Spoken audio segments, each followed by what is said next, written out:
Ce document est produit par l'Université Joseph Fourier Grenoble 1 en collaboration avec la région Rhône-Alpes et l'Université numérique francophone des sciences de la santé et du sport. L'anatomie est l'étude du corps humain une fois qu'il est constitué, c'est-à-dire de la naissance à la mort. C'est une matière de base dans la pratique médicale, aussi bien pour le médecin praticien que pour le chirurgien ou l'imageur.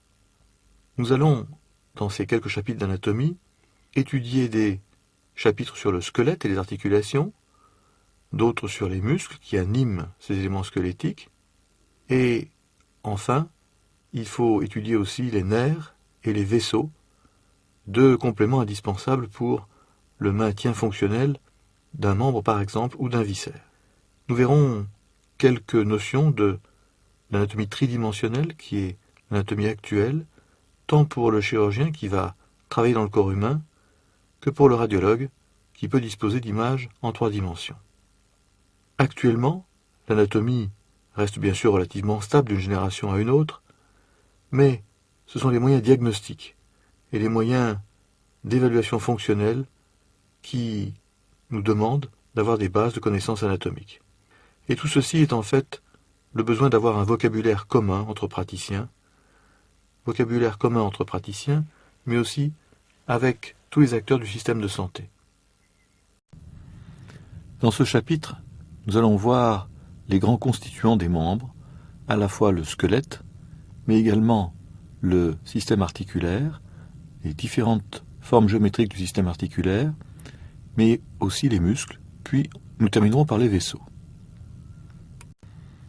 Le squelette est une structure constituée de tissus osseux, avec différentes pièces osseuses, différents os, de formes variables, de volumes variables. C'est la structure de support et de soutien de l'organisme. Chez les vertébrés, le squelette est interne. En effet, les muscles sont insérés autour du squelette, qui est lui-même recouvert par la peau, alors que d'autres animaux ont un squelette externe, comme par exemple les mollusques ou les crustacés.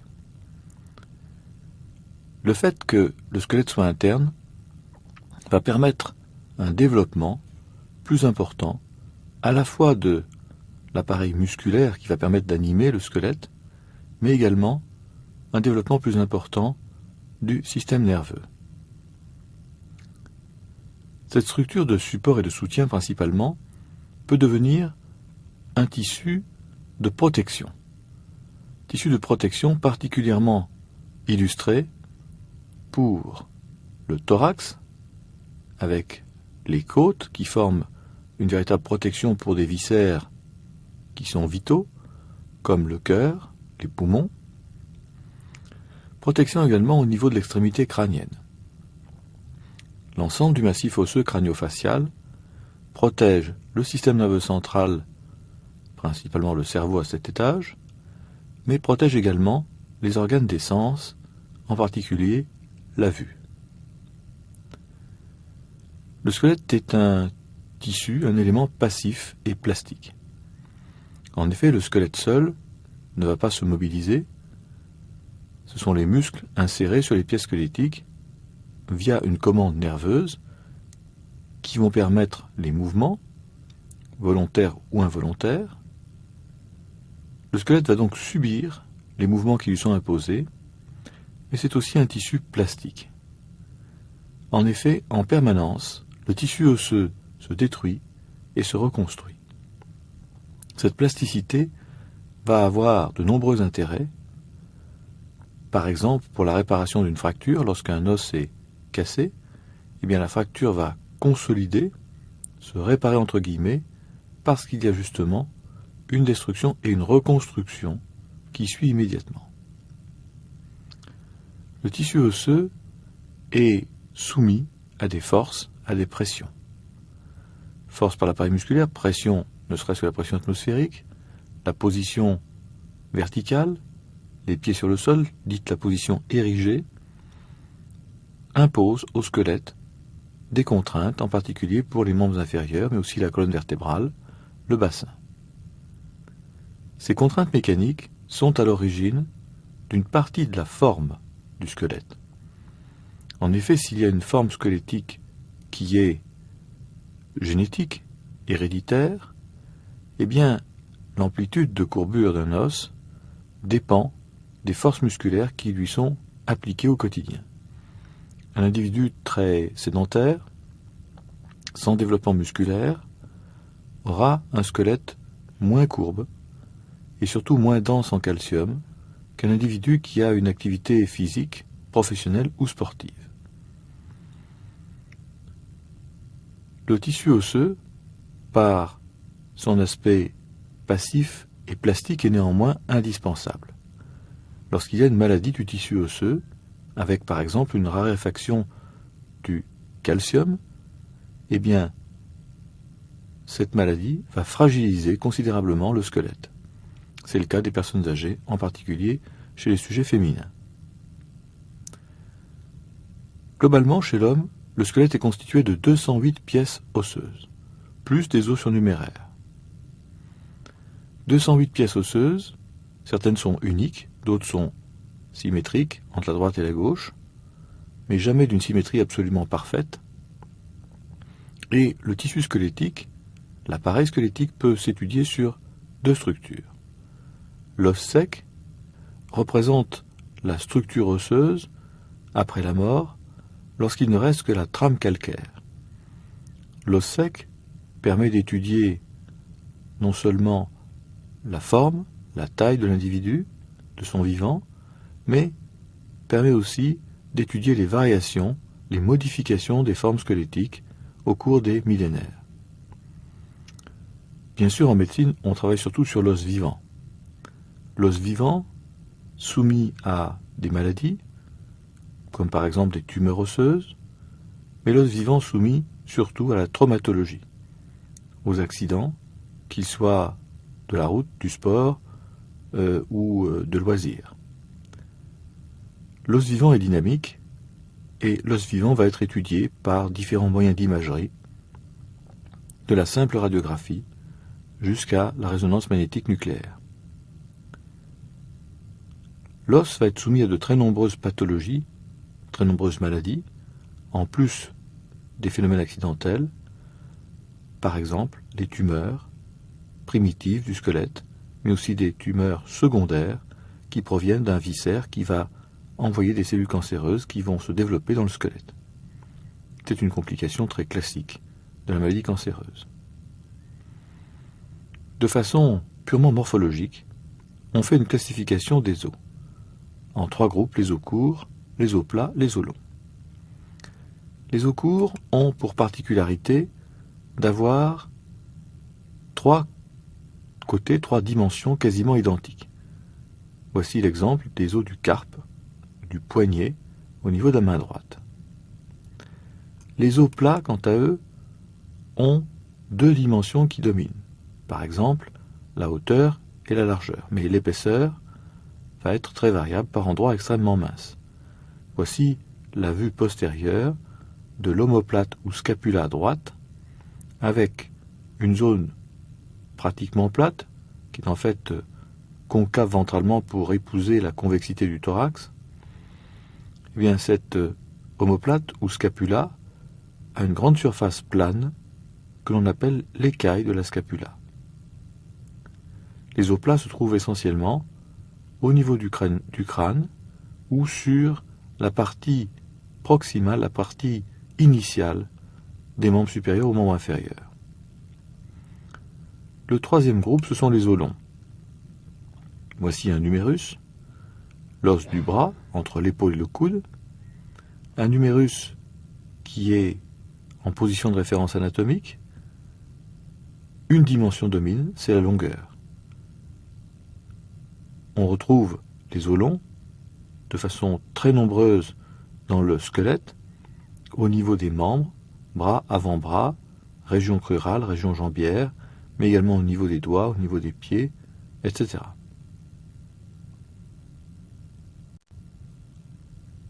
Nous allons diviser l'étude de l'anatomie des membres en ensemble fonctionnel musculo-articulaire. En effet, pour être fonctionnel, le squelette doit autoriser la mobilité.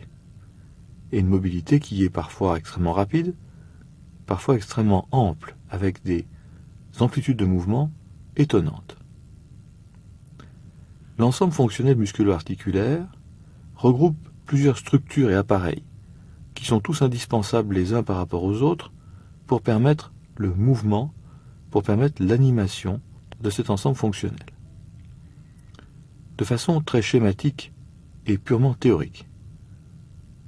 Le schéma représente une articulation qui siège dans le membre supérieur, articulation qui va avoir tous ses constituants, tous ses composants, et qui va être animée, mobilisée par l'appareil musculaire qui existe de part et d'autre de ces pièces squelettiques. Les os sont articulés entre eux, généralement à leur extrémité. À leur extrémité, il y a tout d'abord l'appareil dit de glissement. L'appareil de glissement, c'est deux surfaces géométriques, complémentaires l'une de l'autre généralement.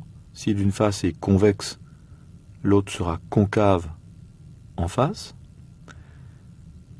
Ces deux surfaces géométriques sont recouvertes de cartilage articulaire. Le squelette est représenté en jaune sur le schéma, le cartilage articulaire est en bleu clair. Ce cartilage recouvre toute la surface articulaire. Il est d'une épaisseur modérée, quelques millimètres, et ce cartilage n'a pas de vascularisation propre, il est nourri par l'extrémité osseuse, ce qui est très important. Un tissu qui est mal vascularisé est un tissu fragile, vulnérable. C'est le cas du cartilage. Ce cartilage articulaire, qui recouvre toute la surface articulaire de chaque côté de l'articulation pour chaque pièce osseuse, a autour de lui-même, en périphérie, l'insertion de la membrane synoviale, qui est représentée en jaune ocre sur le schéma.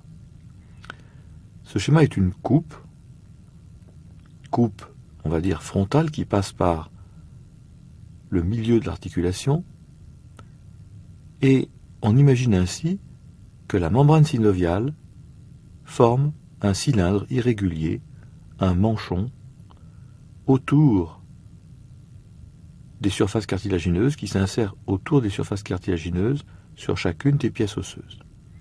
C'est donc une cavité fermée qui est totalement virtuelle. Sur le schéma, la cavité apparaît large, avec un interligne, une distance entre les deux surfaces cartilagineuses qui n'existe pratiquement jamais. Les surfaces cartilagineuses sont au contact l'une de l'autre. Mais néanmoins, on retrouve cette membrane synoviale, encore une fois de couleur ocre sur le schéma, insérée en périphérie des deux surfaces cartilagineuses et qui fait un pont entre les deux. Cette membrane synoviale produit un liquide en faible quantité, un liquide qui est là pour épargner l'usure du cartilage qui serait trop précoce. C'est un lubrifiant en quelque sorte, qui contient des chaînes de sucre, des mucopolysaccharides. Ça, c'est pour permettre le mouvement sans trop altérer le tissu cartilagineux. Mais il y a également des anticorps pour protéger l'articulation, donc des protéines anticorps. Ces protéines anticorps, qui ont à l'origine un rôle de protection, peuvent devenir dangereux et provoquer des réactions immunitaires contre l'organisme lui-même, en particulier contre les articulations, et provoquer un rhumatisme destructeur, entre guillemets, un rhumatisme qui va altérer progressivement les surfaces articulaires, essentiellement par le fait des anticorps. Le cartilage articulaire est fragile. Il est fragile, il faut l'épargner, à la fois sur les efforts physiques, et surtout les efforts physiques très prolongés, très intenses, comme une course type marathon. Le cartilage articulaire et la membrane synoviale isolent une cavité virtuelle, parce que normalement, les deux surfaces cartilagineuses sont au contact l'une de l'autre. C'est une cavité virtuelle qu'on appelle la cavité synoviale, avec, normalement, les deux surfaces cartilagineuses qui sont au contact l'une de l'autre. Cet appareil de glissement est donc indispensable, mais extrêmement fragile. Deuxièmement, l'appareil de maintien et de limitation des mouvements. Cet appareil de maintien et de limitation des mouvements commence par la capsule articulaire, qui est représentée en vert foncé sur le schéma. Cette capsule articulaire, imaginons que c'est un cylindre un peu ovoïde qui est inséré sur l'os. Cylindre un peu ovoïde qui est inséré sur l'os, non pas au niveau de la périphérie du cartilage, mais au-delà, quelques centimètres au-delà, à la jonction entre ce qu'on appelle la diaphyse, on le reverra, et l'épiphyse. Cette capsule articulaire n'est autre que la membrane externe qui recouvre le squelette, que l'on appelle le périoste. Périoste qui se différencie en arrivant près d'une articulation, il va s'épaissir et il va passer en pont d'une pièce squelettique à l'autre. Il est constitué de tissu conjonctif, avec beaucoup de collagène. Cette capsule articulaire est très solide. Elle est de plus renforcée par des ligaments. Ligaments qui sont des épaississements des zones plus fortes, plus épaisses sur la capsule et qui évitent la rupture capsulaire. Si, malencontreusement, dans un accident, les forces sont trop importantes et qu'on a une rupture de capsule, ceci devient par définition une entorse.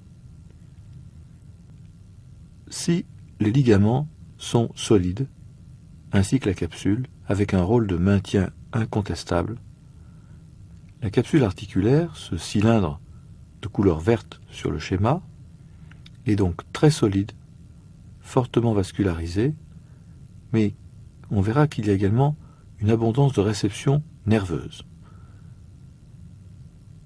Capsule et ligaments sont là pour maintenir l'articulation, mais aussi limiter le mouvement.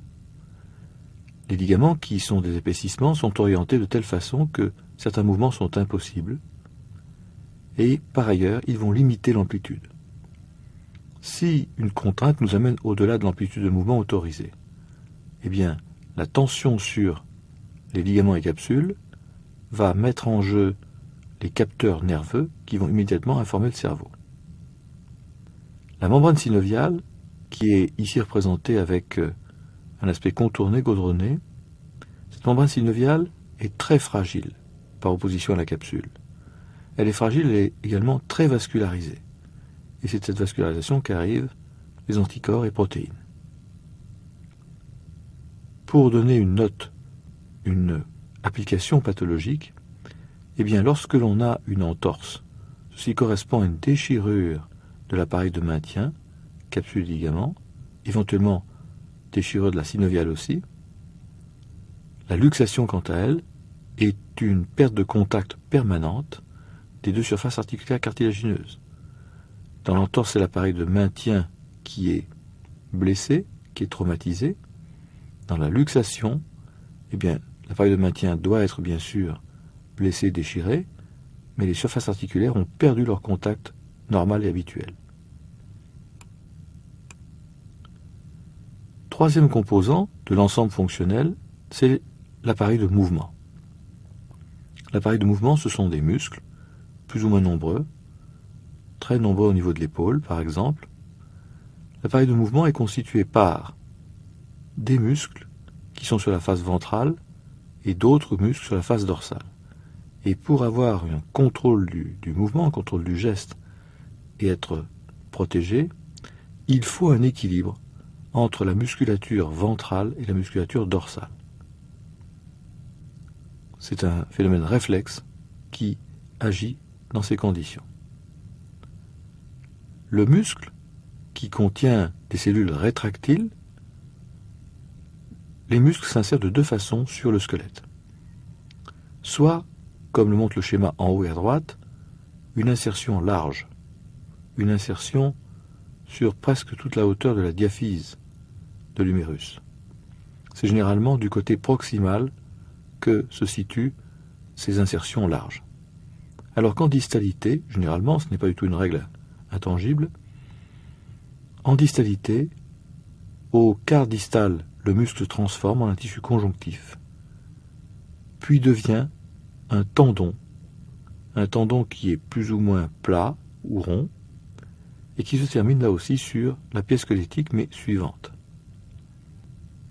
On fait donc bien la différence entre un tendon qui appartient à un muscle et un ligament qui appartient à la capsule. Et beaucoup de ligaments ne sont que des épaississements de la capsule. L'appareil de mouvement, c'est donc un contrepoids permanent entre ce qui est le phénomène d'action, les muscles agonistes, par exemple dans la flexion du coude, par opposition aux muscles antagonistes qui vont freiner et contrôler le mouvement. Ce serait ici le triceps brachial. L'appareil de mouvement, ainsi que le squelette, ainsi que l'appareil de glissement et maintien, ne peut rester fonctionnel que s'il y a une vascularisation. Vascularisation qui amène plusieurs métabolites, le glucose bien sûr avant tout et surtout, mais aussi des protéines, mais aussi de l'eau, et cette vascularisation amène également de l'oxygène. L'énergie va être produite par des réactions d'oxydoréduction. Il faut généralement beaucoup d'énergie, mais la rentabilité de l'appareil musculaire est extrêmement forte. La vascularisation, on verra un schéma à la fin du cours, a une distribution artérielle, puis un retour veineux. Elle est indispensable au bon fonctionnement de l'appareil musculo-articulaire, et cette vascularisation artérielle amène également tous les métabolites, mais en retour veineux, elle emporte avec elle les molécules qui ont été consommées, les molécules qui ont été exploitées pour donner de l'énergie. Tout défaut de vascularisation sera mal ressenti avec plus ou moins une perte de fonction au niveau du membre. Le composant suivant, qui est là aussi indispensable, c'est l'innervation. Innervation sensitive pour savoir dans quelle position est la main, quelle position est le coude et l'épaule. Innervation sensitive également sur la douleur. En effet, c'est la douleur qui va permettre d'arrêter une amplitude de mouvement qui est trop forte. Et innervation motrice, à l'opposé, qui va commander les muscles et permettre un mouvement contrôlé dans une direction avec une force, avec une précision. Nous allons donc découper ultérieurement les membres en ensembles fonctionnels musculo-articulaires. L'appareil de glissement, qui est donc constitué de deux surfaces articulaires au contact l'une de l'autre, cet appareil de glissement recouvert de cartilage met en jeu deux surfaces, d'où le nom de diarthrose. Ce sont des articulations mobiles qui prédominent largement au niveau des membres. Chacune a une forme géométrique, plus ou moins respectée par la suite, mais au total, 6 formes géométriques résument l'ensemble des articulations humaines. Le premier modèle, ce sont des segments de sphère. Les surfaces cartilagineuses sont des segments de sphère, sphère pleine d'un côté, sphère creuse au contact en face, et ces segments de sphère forment ce que l'on appelle les énarthroses. Ça peut être un tiers de sphère, une demi-sphère, 2 tiers de sphère. Énarthrose avec une sphère pleine qui s'articule dans une sphère partiellement creuse, avec, du fait de cette forme géométrique, 3 axes de rotation. On peut ainsi imaginer sur ce schéma un premier axe de rotation qui serait vertical dans le plan de l'écran. Et c'est le segment à gauche qui va tourner autour de cet axe. Cette rotation permettrait au petit trait noir de venir ici en avant de l'écran ou en arrière au-delà de l'écran. Encore une fois avec une rotation par rapport à un axe vertical. Le deuxième axe de rotation. Il serait perpendiculaire à l'écran, perpendiculaire au point rouge. Ça donne donc des mouvements qui permettent au petit trait noir sur la gauche de monter vers le sommet de la feuille ou descendre vers le bas de la feuille, en orientation. C'est le deuxième axe de rotation.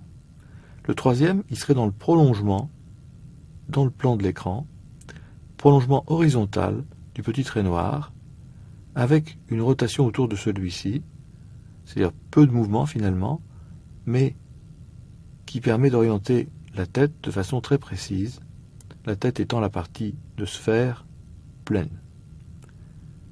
Donc trois axes, un axe qui serait vertical par rapport à l'écran, un axe perpendiculaire à l'écran et un axe horizontal dans l'écran. Le deuxième modèle, c'est la condylarthrose.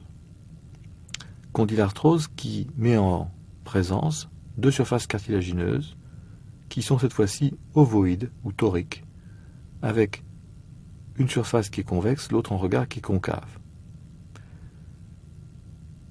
Ces surfaces ovoïdes autorisent deux axes de rotation. Deux axes de rotation, on aurait ici la rotation sur un axe vertical, deuxième rotation sur un axe perpendiculaire au plan de l'écran qui passe par le point rouge, et troisième axe de rotation, il manque par rapport à l'énarthrose, il n'y a pas d'axe qui soit horizontal par rapport au prolongement noir à droite et à gauche. Le troisième modèle, ce sont les trochléarthroses, avec des surfaces en forme de poulie qu'on appelle également les gynglimes. On a sur le schéma l'équivalent d'un diabolo, donc deux surfaces articulaires qui sont des segments coniques opposés par le sommet. C'est une gouttière cartilagineuse dans laquelle vient s'articuler un angle, un dièdre, qui oriente fortement le mouvement d'extension, le mouvement de déplacement par rapport à la gouttière de la poulie, mais il n'y a qu'un seul axe de rotation. En effet, la forme creuse de la poulie par rapport au segment articulaire en face qui est un dièdre ne permet qu'un seul mouvement de rotation. Le troisième modèle, ce sont les trochoïdes. Ce sont des segments de cylindre plein en regard d'un cylindre creux, et ce trochoïde a un seul axe de rotation également, qui là est vertical dans le plan de l'écran. Le cinquième modèle, c'est l'articulation en selle. Ce sont des formes articulaires en emboîtement réciproque en forme de croissant. L'articulation en selle est très mobile, comme l'énarthrose, avec trois directions de rotation, trois axes de rotation. Premièrement, on peut imaginer un déplacement du croissant supérieur sur la concavité du croissant inférieur. C'est une première possibilité de mouvement. Deuxième possibilité, le croissant supérieur va glisser sur sa concavité par rapport au croissant inférieur. Troisième type de mouvement, on a un axe qui serait vertical, dans le prolongement du trait rouge de l'articulation trochoïde au-dessus, qui permet au croissant supérieur de pivoter par rapport au croissant inférieur, avec comme limite d'amplitude, mais le contact des cornes des extrémités du croissant supérieur avec la même chose, la corne du croissant inférieur.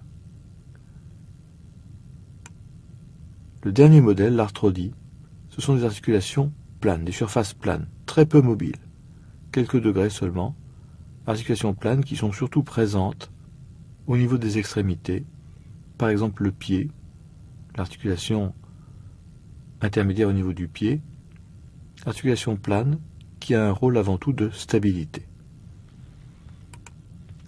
Le cartilage articulaire, encore une fois, qui est très fragile, ne jamais exagérer son potentiel, a une fonction de glissement, mais aussi une fonction de transmission des forces. Quand on soulève quelque chose de très lourd, tous les muscles sont contractés, le cartilage transmet les forces, et il a ses limites, ce cartilage. Lorsqu'il va être sujet à une érosion, à une blessure quelconque, la réparation sera lente et difficile. Si les surfaces articulaires sont complémentaires la plupart du temps l'une par rapport à l'autre, eh bien, parfois, la congruence, l'adaptabilité d'une surface géométrique par rapport à une autre n'est pas parfaite. Si la congruence n'est pas parfaite, eh bien, l'ensemble fonctionnel musculo-articulaire va introduire des fibrocartilages ou fibrocartilages intermédiaires qui sont là pour assurer le complément géométrique qui manque sur une surface. Il y a 3 modèles, le disque, le bourrelet et enfin le ménisque. De haut en bas, nous avons ici, pour le premier schéma, un disque, un bourrelet au centre et dans le schéma du bas, un croissant, qui est en fait un ménisque. Premier exemple, le disque. Le disque généralement a une forme circulaire, assez régulière, et ce disque, qui a des bords en périphérie assez épais, va être concave en son centre. C'est l'équivalent d'une lentille biconcave qui va s'adapter par exemple entre la clavicule et le sternum, dans l'articulation sterno-costo-claviculaire. Le deuxième modèle, le bourrelet. Le bourrelet, c'est un disque qui a perdu son tissu en son centre. Le bourrelet est présent par exemple dans l'articulation scapulo-humérale, entre la scapula et l'humérus. Il va s'insérer en périphérie de la cavité glénoïdale qui est la surface cartilagineuse de l'omoplate. Et là, la tête humérale a une meilleure adaptabilité et d'une part le mouvement sera facilité, il sera surtout stabilisé par le bourrelet glénoïdien. Le troisième modèle, c'est le ménisque.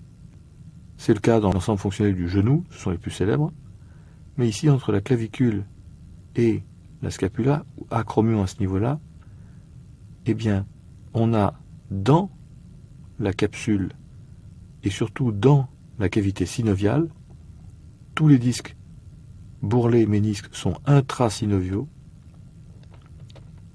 Dans la cavité synoviale des articulations, un petit fragment de cartilage qui est là pour équilibrer les situations. C'est ce qui permet le maintien d'un flux principal de l'amont vers l'aval et d'établir en fait un shunt spontané sans avoir à intervenir chirurgicalement lorsque le tronc principal artériel est obstrué par un phénomène pathologique.